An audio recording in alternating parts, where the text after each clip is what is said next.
Diduga berkendara dalam keadaan mabuk, sebuah mobil menabrak sejumlah pengendara sepeda motor di Depok, Jawa Barat.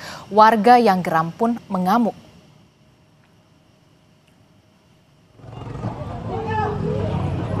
Seorang pengendara mobil menabrak sejumlah pesepeda motor di Jalan Raya Citayam, Depok, Jawa Barat. Mobil terus melaju dan baru berhenti setelah menabrak tembok ruko.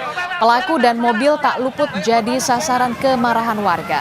Akibat kejadian ini, sejumlah pengendara terluka serta tembok dan ruko hancur akibat hantaman mobil pelaku. Sementara sang pengemudi mobil dibawa polisi ke Polres Depok. Seorang saksi menyebut mobil berkendara dengan kecepatan sedang dari arah Depok menuju Citayam. Namun mengambil jalur kanan, sopir yang diduga mabuk menabrak sebuah sepeda motor hingga lepas kendali dan menabrak pemotor lainnya.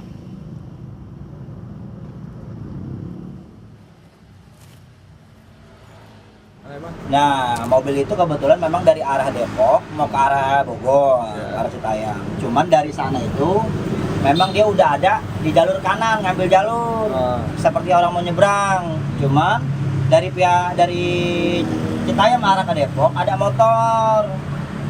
Seperti ngasih jalan dia buat nyebrang lah gitu, nggak taunya nggak nyebrang. Ditabrak lah motor yang itu tuh. Terlihat seperti mau kabur, nabrak tiang ini. Mungkin dia nggak kendali atau apa, habis tabrak yang ini baru masuk sana. Cuman sebelum dia masuk ke sana, di sini ada pengendara lain yang ketabrak sama dia.